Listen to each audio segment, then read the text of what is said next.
Сакаме, браќа и сестри, да имаме некој познат во нашето семејство. Ако е лекар, одиме кај него, зашто велиме тоа нашето семејство ќе ни помогне. Ако е во друга професија исто, одиме и очекуваме дека ќе ни помогне исто во кој занает да е.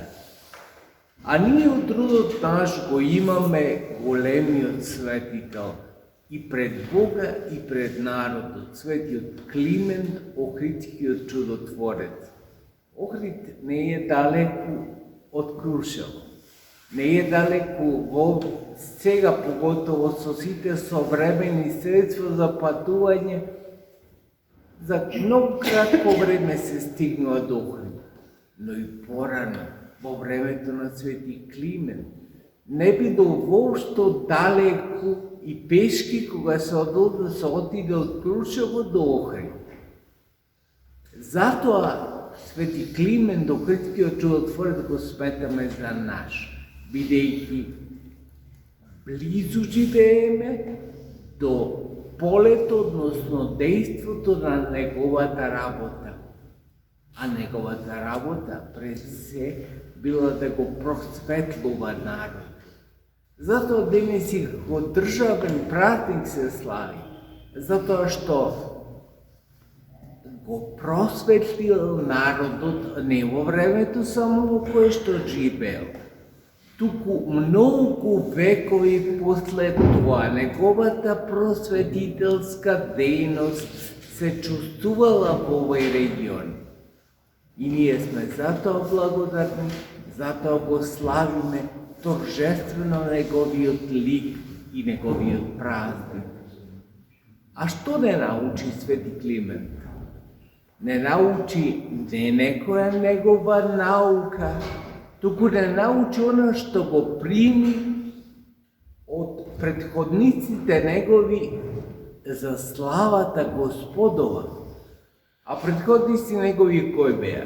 Светите браќа Методи и Кирил, на кои голем сотрудник им беше свети Климент и во Моравската мисија, а потоа кога се врати во тогашното царство Бугарија, бугарскиот цар го испрати во овој регион, Охридскиот крај, но не со титула Охридски како епископ, значи затоа што имаше тогаш Елин епископ во Охрид, туку го испрати со титула Дрембицки, а сепак во истата околина дејствува. Затоа што словенскиот народ и тогаш, исто како и денес, зборувал со различен јазик од елините.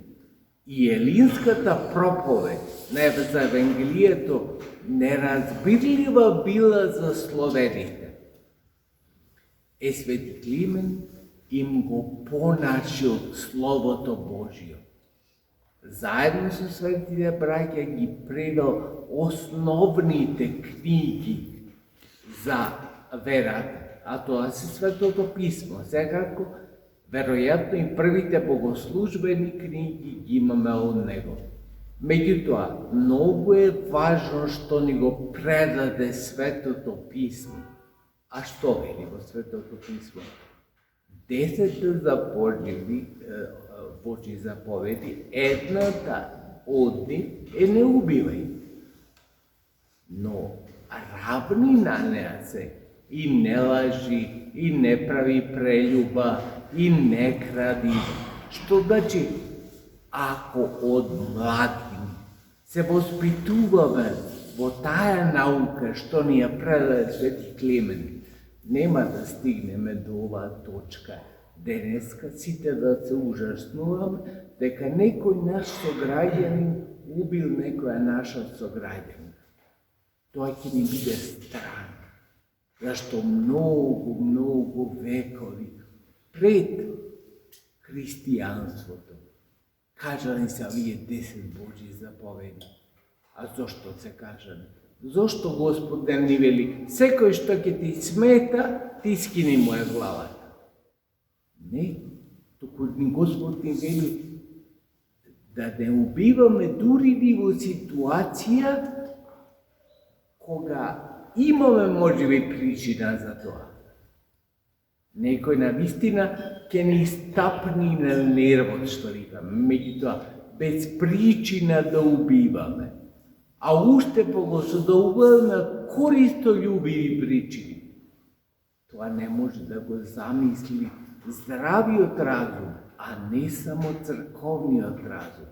Тоа е несватливо за човек кој живее дури невоспитан во христијанската вера, а поготово за оној кој е воспитан во христијанската вера.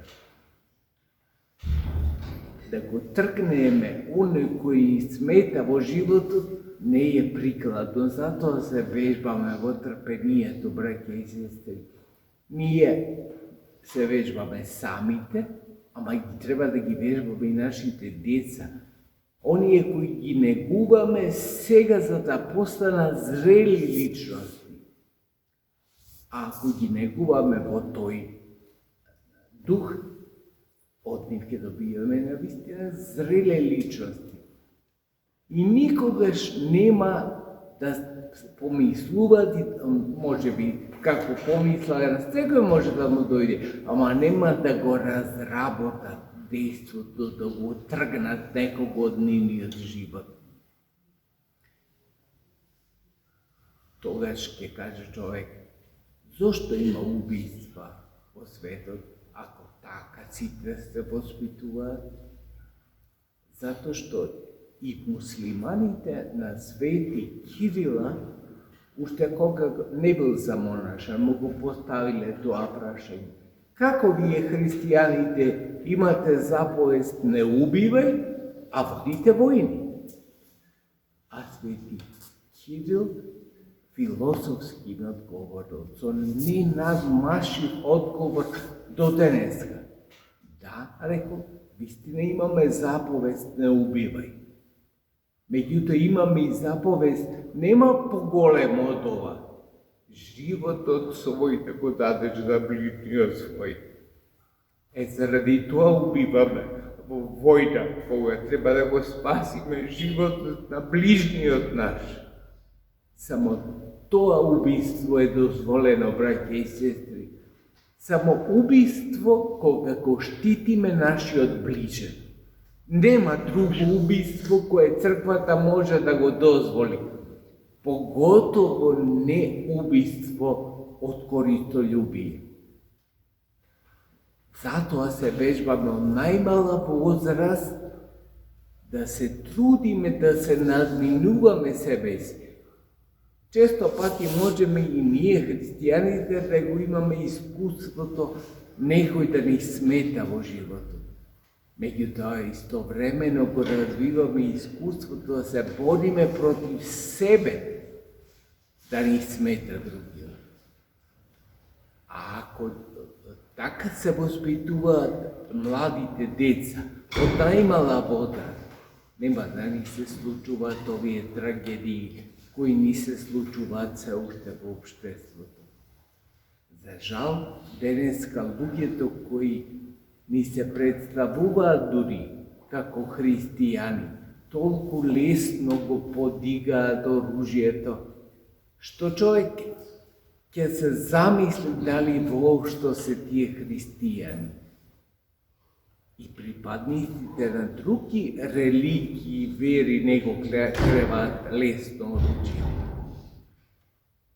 По некои вери има крвна освета, така наречена, меѓутоа и таа не е од верата благословена нивна и дозволена.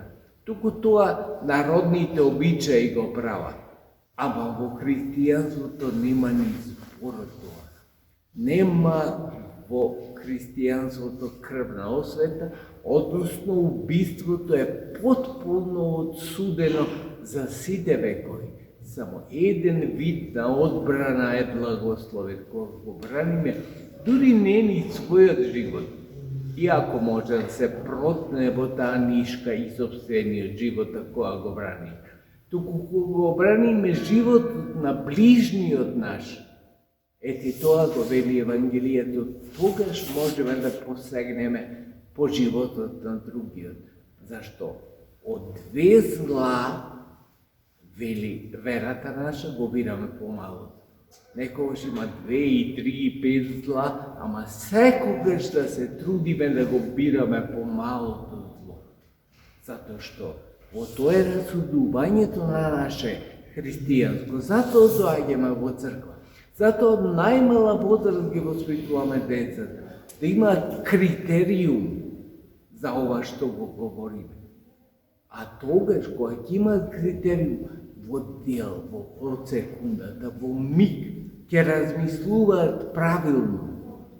Затоа што мислата е побрза дури од брзината на светлината. И секогаш кога имаме добро воспитување, добра подлога, ние брзо и едноставно ќе донесуваме решение. Ова решение, кое деновиве не потресе сите нас, кои го донесат други, не црквени личности, сигурно, затоа што ако имаат малку црквеност, со себе и во себе ќе се борат со себе, да не го направат тоа. А за уште поголема осуда, велиме дека ако е направено од корист од луѓе, дали е за 5 пари, или е за 5 евра, или е за 50.000 евра, исто е потполно. Потполно е затоа што пазот на човекот не се мери во евра, не се мери во злато, не се мери во пари, туку се мери во тоа колку слабости имаме. А секоја слабост е поголема од цело богатство што го имаме. Затоа да се трудиме секогаш. Имаме добри учители, имаме добри примери да ги следиме нив, како што е Свети Климент Охридскиот чудотворец, кој ни ги отвори очите, за иднината, за да знаеме како да живееме. Тој истиот Свети Климент кој на вакви возвишени работи не поучува, истото ги учи и неговите сожители како да садат, односно како да калема дрва. Затоа таквата сестраност на овој свет човек ја почитуваме. Затоа што пред се не научи на живот, не научи на одредена наука само и ни даде да држиме таа наука. Не, туку не научи како да живееме. А во таа наука за живот сигурно прво не научи не убивај, затоа што тоа е заповед Божија. И не ја дава Господ затоа што не гледа дека, не знам, тоа може да го истреби светот, туку затоа што од првите 2 браќа, Каин и Авел, ова проклетство во светот почива и веројатно ќе го има до крајот на светот. Ама ние како христијани не треба да се согласиме на тоа проклетство. Тоа е борбата наша која ја правиме со невидливите духови на злобата. Може да не тераат на многу нечисти работи, меѓу кои сигурно едно најтешките е овој греф на убиство. Ама наше е да не се согласуваме на тие предлози на нечестивиот. Затоа се вежуваме од полесни работи кон потешки подвиди во животот. Нека Господ помоли сите на Свети Климент Охридскиот чудотворец сите вас да просветли прво, а после ви даде сила да се избориме до правите вредности на животот, кој ни ги остави како за оставштина Господ пред се, ама пред овие свети мажи, како што е Свети Климент, кој го почитуваме и сега и секогаш и во век.